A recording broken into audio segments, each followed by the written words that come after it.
अस्सलाम वालेकुम। मेरा नाम है मोहम्मद असद भट्टी और आप देख रहे हैं हमारा यूट्यूब चैनल एएस मैथमेटिक्स।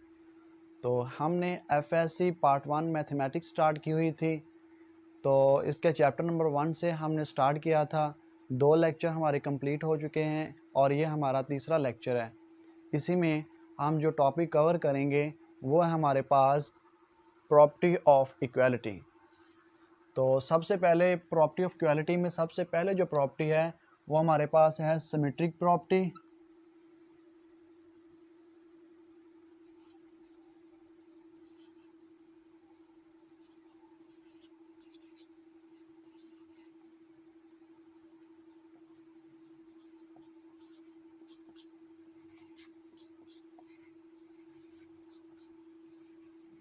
यानी अगर ए और बी हमारे पास कोई दो रियल नंबर हैं तो हम अगर लिखें ए इक्वल टू है बी तो हम लिख सकते हैं बी इक्वल टू ए। तो इसे हम कहते हैं ये हमारे पास सिमेट्रिक प्रॉपर्टी है। और दूसरी प्रॉपर्टी हमारे पास ट्रांजिटिव प्रॉपर्टी।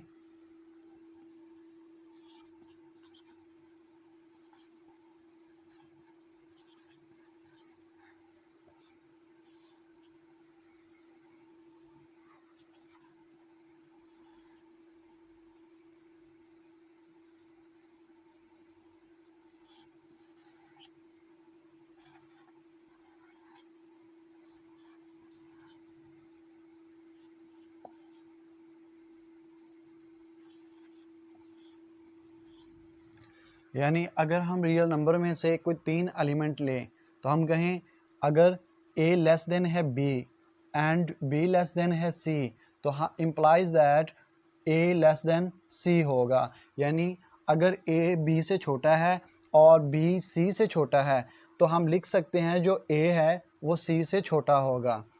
आगे हमारे पास एडिटिव प्रॉपर्टी।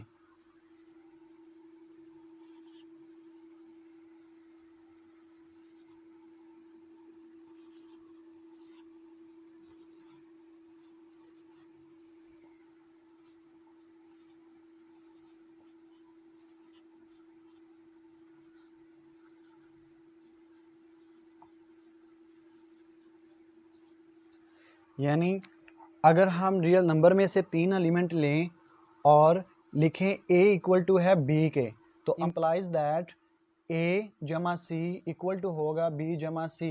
यानी अगर हम दोनों तरफ दोनों साइड पे लेफ़्ट और राइट साइड पे नंबर c को ऐड कर दें तो इनका आंसर सेम रहेगा। तो इसे हम कहते हैं एडिटिव प्रॉपर्टी। नेक्स्ट है हमारे पास मल्टीप्लिकेटिव प्रॉपर्टी।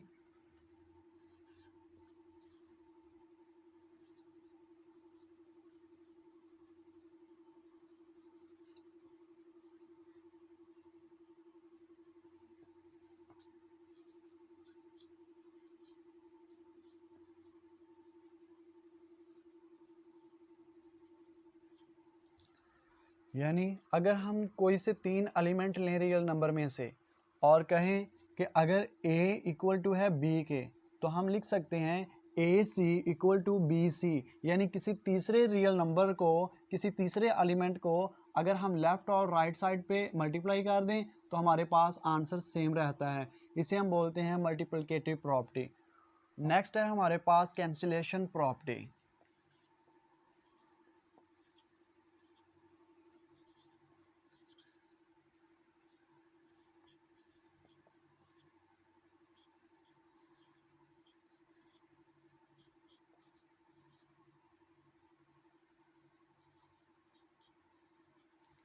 यानी अगर a plus c equal to हो हमारे पास b प्लस सी तो दोनों साइड से लेफ़्ट और राइट साइड से अगर c को कैंसिल कर दें तो हमारे पास बाकी बचेगा a इक्वल टू b। इसे हम कहते हैं cancellation property with respect to addition. और अगर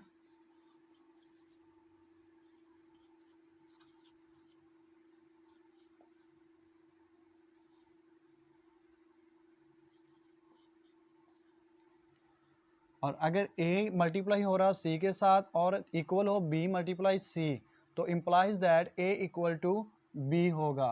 यानी दोनों साइड से हमने क्या किया है c को कैंसिल कर दिया है। तो इसे हम कहते हैं cancellation property with respect to multiplication. जी ने अब हम स्टार्ट करते हैं एक्सरसाइज 1.1। तो देखिए पहला क्वेश्चन है जो हमारे पास, वो पूछ रहा है कि which of the following set have closure property with respect to addition and multiplication.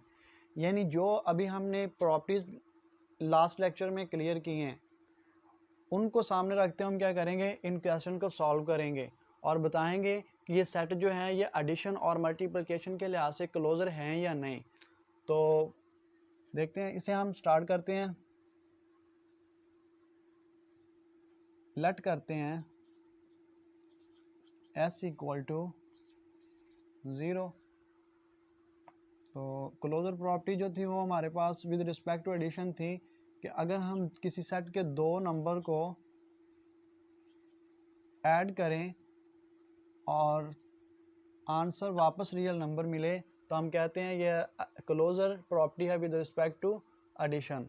तो यहाँ पे 0 एक मरतबा दिया था, हमने 2 बार लिया है। तो किसी भी सेट के अंदर दिए हुए किसी भी एलिमेंट को हम जितनी मरतबा चाहें इस्तेमाल कर सकते हैं। तो हम लिखेंगे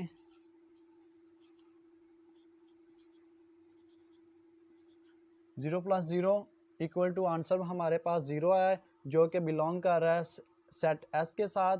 तो हम कहेंगे S इज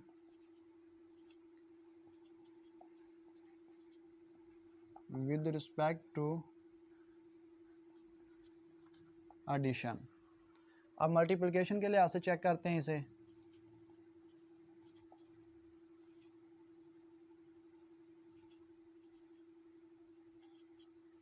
मल्टीप्लिकेशन के लिहाज से क्या करेंगे कि अगर दो नंबर को हम मल्टीप्लाई करें और आंसर वापस उसी सेट में ही बिलोंग कर जाए तो हम कहते हैं ये हमारे पास मल्टीप्लिकेशन के लिहाज से क्लोजर प्रॉपर्टी है।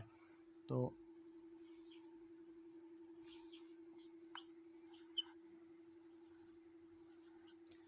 तो 0 × 0 इक्वल टू 0 बिलोंग कर रहा है S में। तो हम कहेंगे S इज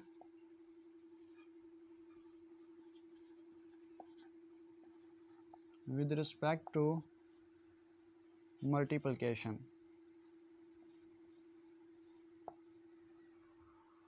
अब हम 1 को चेक करते हैं। Let S equal to 1। तो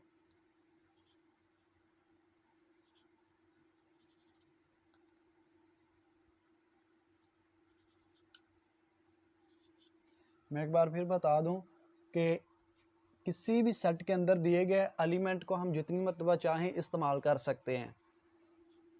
1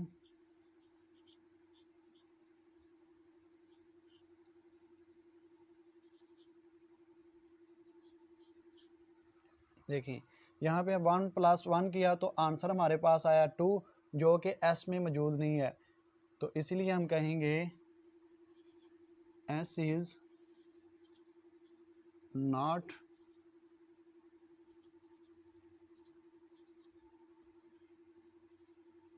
विद रिस्पेक्ट टू एडिशन। अब मल्टीप्लिकेशन के लिहाज से चेक करेंगे इसे।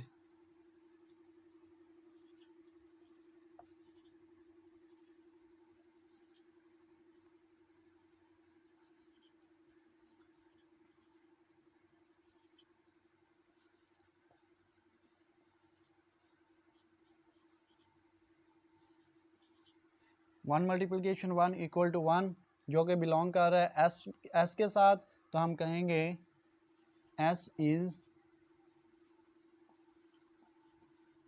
Closure property with respect to multiplication. तो इसी सेट में हमें उसने 2 एलिमेंट दिए हैं। तो इनके हम मुमकिन केसेस बनाएंगे, जितने मुमकिन केसेस इनके बन सकते हैं। तो इनके 4 केसेस बनेंगे। पहले तो हम सिलेक्ट करते हैं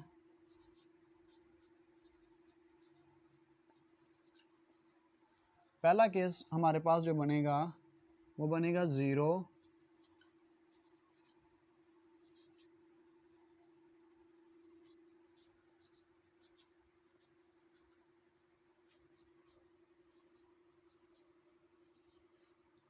पहला केस हमारे पास क्लोजर बन रहा है, 0 + 0 = 0 बिलोंग कर रहा है एस के साथ। अब हम देखते हैं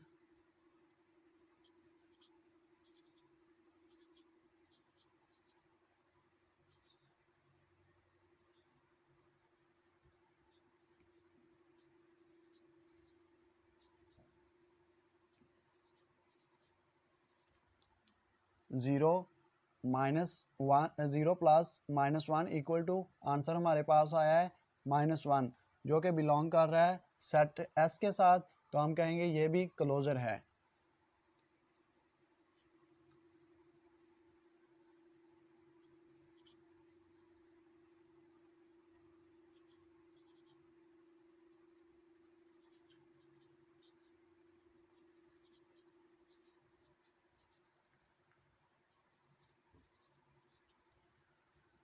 अब हमारे पास चौथा केस जो बनता है वो है -1 -1।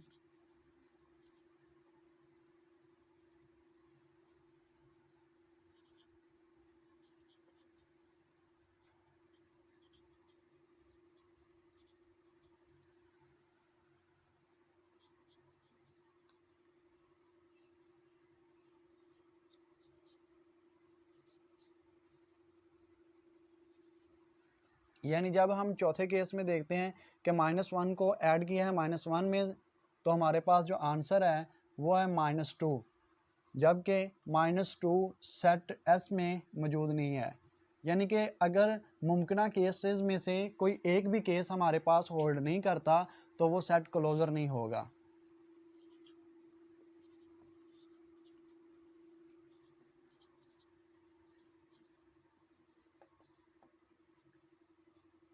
तो हम लिखेंगे S is not closure with respect to addition.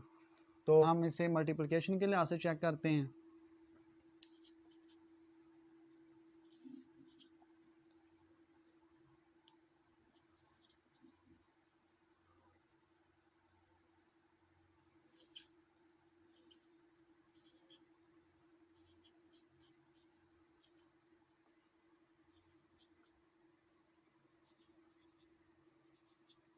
पहला केस तो होल्ड कर गया है।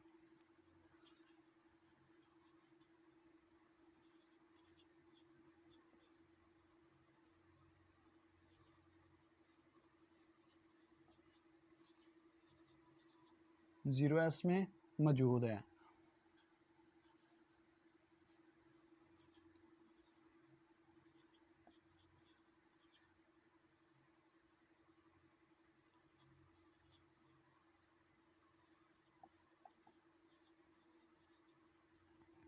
अब हम 1 को देखते हैं।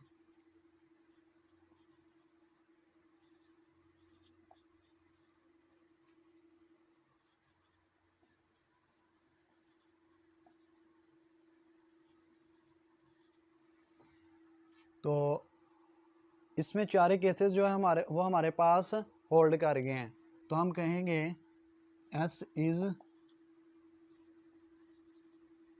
Closure with respect to multiplication. Next question number 4 है हमारे पास 1 - 1। तो लेट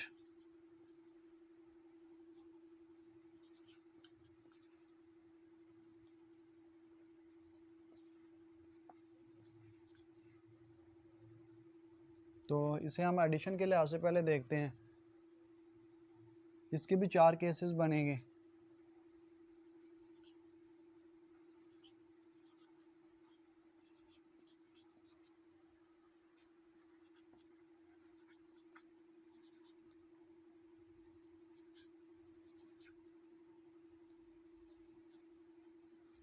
तो जब एडिशन के लिहाज से हम इसे चेक करेंगे तो ये पहली केसेस में हमारे पास क्या हो रहा है, 2 आ गया है, तो जो कि एस में मौजूद नहीं है, तो हम इसे लिख देंगे एस इज़ नॉट क्लोजर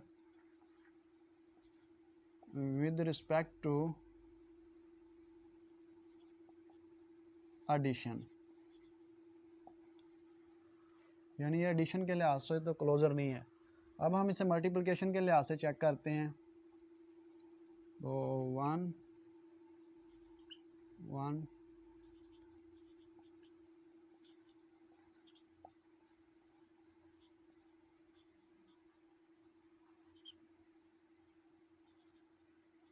पहला केस तो होल्ड कर गया, हमारे पास 1 सेट में मौजूद है। तो 1 -1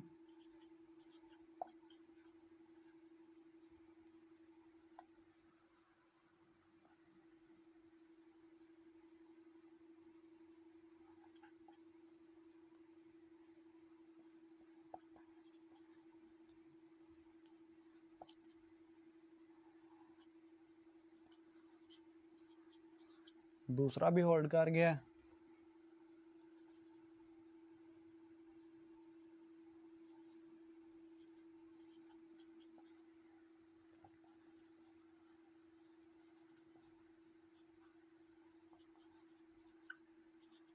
तीसरा केस भी हमारे पास होल्ड कर चुका है।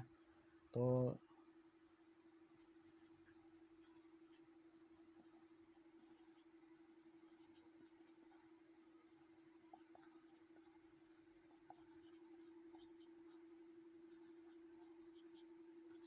मल्टीप्लिकेशन के लिहाज से चारों केस जो हैं वो होल्ड कर गए हैं। तो हम कहेंगे S is closure with respect to multiplication.